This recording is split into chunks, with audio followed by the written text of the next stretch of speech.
Thanks. Welcome back to the last session, part four of our Changing the World lecture, Sociology and Social Change. This is going to be a section mostly about how sociology as a discipline is operating in our current environment, and it picks up where we left off really, which is about the distinctions that used to be made in between what's going on in the social world and what's going on in the natural world, what's going on in the environment. But there is a profound connection between the two. There's an enmeshment. They are completely entangled with each other. And it's all very well for us to bracket out nature and to talk about and focus on the social and how that functions. But there's a developing sort of school and maybe a movement within sociology that's saying that we need to sort of start embracing the natural world as well. We need to bring that into our theorising so that it's a bit more holistic. We've seen technology, particularly medical technology, and the impacts that has on human life, particularly the ability now to prolong human life to ages where that just was not previously available to us. And we have to recognise that there is a certain carrying capacity of the world and of the environment, of the population of the world and the environment, and that the elongation and the promotion of health is going to result in more human beings on this planet living for longer and longer times. There have been other advancements. There have been social and political advancements in labour rights, for example, and educating more people, which means that, particularly in the rich minority world countries, the advancements in labour rights have made large middle classes. You see that now in emerging economies such as India and China, where millions of people have been pulled into the middle class with relatively secure employment and more money in their pockets. More disposable money increases tourism and our ability to impact the world in ways that we really just hadn't done en masse before. Particularly thinking about the increase in people's wages and the propensity to travel for pleasure.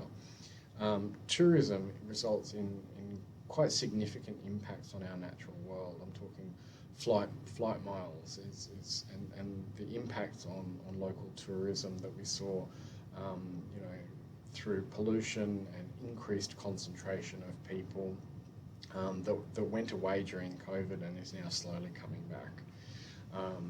We've had social and cultural kind of phenomenons that have been a result of the same technology and networks we were talking about, such as Airbnb, put pressure on society's ability to rent affordably when other people are keeping their Airbnb apartment off the market so that they're garnering higher prices for the tourist season. That's making that unavailable locally, so there's legislation around that.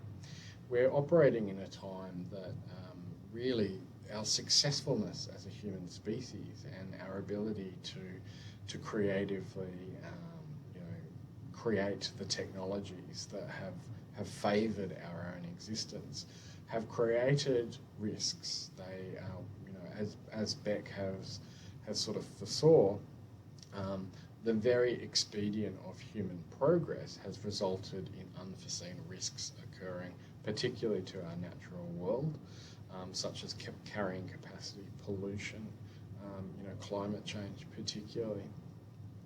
So there's, as I said, there's schools of thoughts now that are trying to bring the enmeshment of the natural world together with our discipline studying the social. And there's a very strong argument for saying that neglecting nature and bracketing out, as it has done in the past, sort of lends a myopia to our social analysis and our understanding of really what's really going on. It's also resulted perhaps in a bit of a confirmation bias as sociologists that we see optimistic outcomes from our social progress whilst neglecting that impact on the natural world. and that the symbiosis between the two is not properly being reflected in how in how readily we are inclined to believe optimistic social analysis. This has led calls to what's termed a new materialism. It's trying to carve out a space for the natural within the social. It's trying to say that these two spheres are one, that there's a materiality to our worlds that is part nature and part social and cultural, but one is sort of, they're two wings of a bird, they're balancing on each other. And just as the two wings operate in tandem, the impacts that human beings are having on the natural world is also, vice versa is also true. The natural world has impacts on human health and on human behaviour. We saw environmental social movements starting to operate around local issues that tend to happen because the local environment is being so polluted, or it's being so impacted by human behaviour and activity.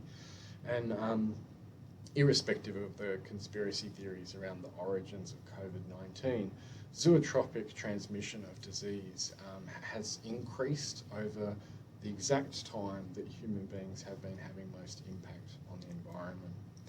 So our impact on the environment needs to be thought in a moral and a philosophical frame when we're trying to make space for the natural in the social, and the social in the natural.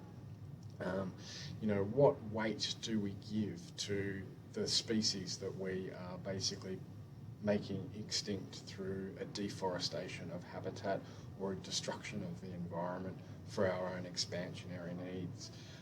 So, as I said, it's sort of more philosophical in nature.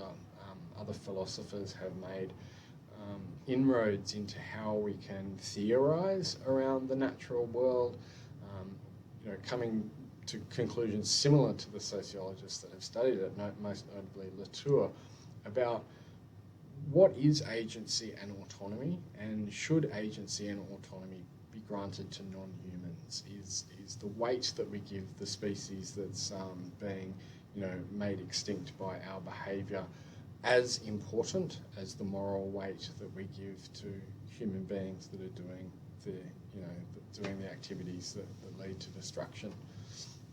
And as most moral and philosophical issues go, there's arguments for both sides, of course, but in a practical sense and from a practical discipline like sociology, where do we draw the line? If we're going to talk about agency, and if we're going to talk about autonomy of non-humans, then is an insect just as important as a monkey that's just as important as something else? Is the marine environment as more important than the land environment? There's arguments and there's considerations that need to be made that really we don't have a very good model for. We certainly haven't modelled in the past outside of this philosophical way. And if we're going to afford autonomy and perhaps even rights to non-humans, not even as a species, then is technology such that they can start taking on elements of autonomy? We talk about autonomous driving vehicles, we're talking about machinery that is learning as it's doing things, and that it's going to have an impact on our life. It's assuming some of the characteristics that we've naturally given non-humans and particularly mammals in our world.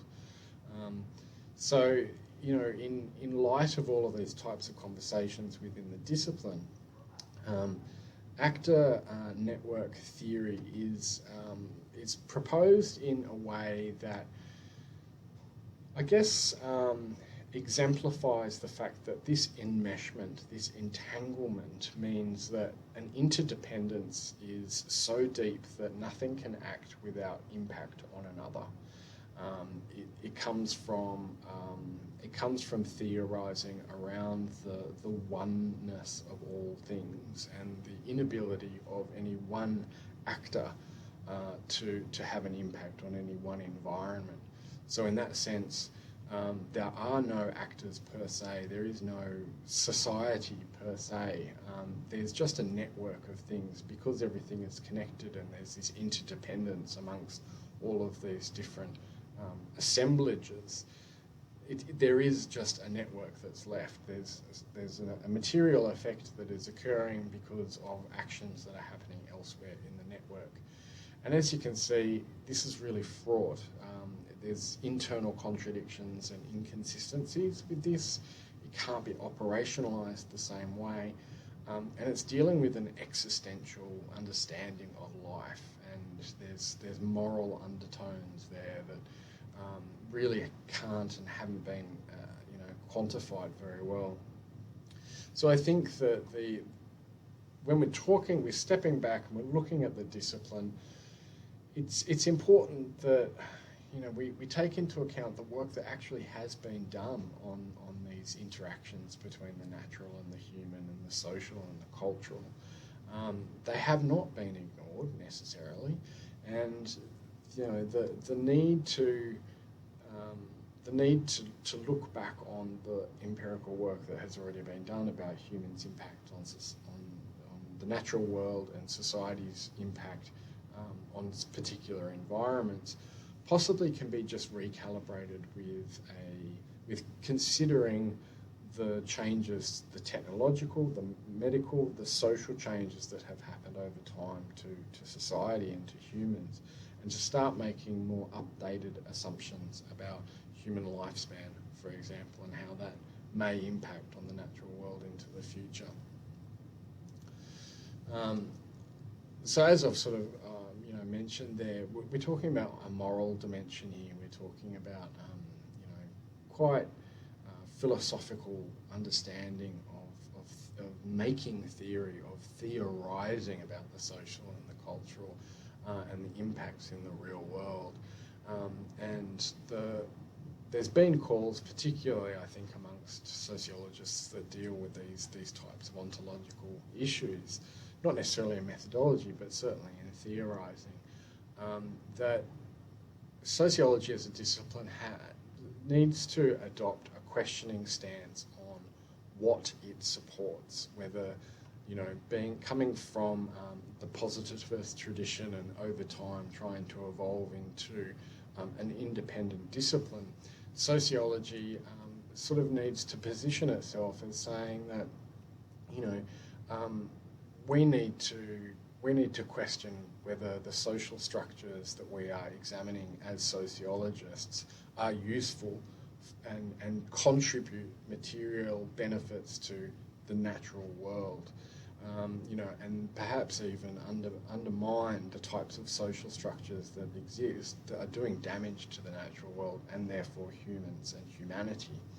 And this type of thinking is problematizing the normal in one sense, but it requires a perspective, a much broader understanding of time, I think particularly, and where that future may lay. I make reference there to David Graeber's analysis of the efficiency of capitalism. There was, and has been, so his theory goes that the unquestioning stance of capitalism being the most efficient form of production can be undermined and problematized when we actually look at what's occurring in some subsets of our economy where people are doing jobs that don't amount to a hill of beans. There's people in positions that are convinced that if they were to no longer do their role in their workplace, nothing would change. There'd be no impact on productivity. There'd be no impact on the world. So that mentality that Graeber brought to the questioning stance of an assumption needs to be brought into sociology. And that we can position ourselves as sociology to speak on behalf of society and to speak on behalf of our collective health and human survival. And really, when we're talking about the philosophical and the moral, then as sociologists, we have a responsibility to speak to inequality, to address inequality, and to rectify inequality. And the people that best represent the work that can be done is civil society, as represented by NGOs, not-for-profits, community organisations, large and small, and that we can make all of our sociological work, particularly our empirical research, public. Burroway calls for this as our dedication, as our calling, and on behalf of speaking to humanity, we should make a public sociology. We should be giving the fruits of our research to the civil sector, to the NGOs of the world, to empower them with knowledge about what's happening so that they can influence the levers of power. I mean, we cannot discount the enormous advantages that have come about by ideological, political, economic shifts over time that have resulted in the burgeoning of economies and lifting people out of poverty. But at the same time, our research can be focused on the need for an ongoing balance with nature and humanity. And so finally, this sort of leads us to, it leads us back to what's happening right now. And when we think about generations, often, and particularly in an anecdotal sense, we've got the boomers, and then it was Gen X, and then it was Gen Z, and then it was the millennials, etc., etc. It's not necessarily very useful to think of these big slabs of time as defining differences of generation. What happens at the margins where you've got an overlap of years, for example? Mannheim suggests that a better way of thinking about generations is actually in generational units. They're smaller cohorts of people that lived around the same time through really impactful events that have coalesced thinking and responses, social responses, collective responses to cataclysmic sort of things, and that it's important to place this generation wherever we are on the spectrum, however old we are on the spectrum. I think it's important to reflect on the fact that just since the turn of this century, we have had a series of events that have had massive upheavals on our society, that have changed almost every little part of our public existences.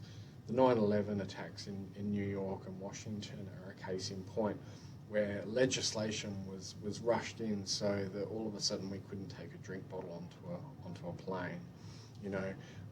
The GFC didn't necessarily touch Australia, but it's had enormous impacts in Europe and America and elsewhere, and particularly in the majority world. The GFC was almost a confection of bad choices that happened in one sector that had enormous ramifications. And so when we're also talking about this generational unit, we cannot bracket out climate change. It's been with us for a long time. It's accelerating. It's getting worse. It's looming over a number of generational units that's becoming more and more extreme, and that may shape our thinking. And as I was talking about social movements previously, and the coalition that happens, the coalescing that happens around social movements and the need to bureaucratise, has resulted in a number of organisations that are with us today and that seem to be gaining strength. And the things that have happened just in the turn of the century, again, perhaps in response to the things that have happened in the GFC and the Occupy movement, for example, the Australian Youth Coalition Against Climate Change, for example, School Strike for Climate, Me Too, Black Lives Matter. All of these things are happening.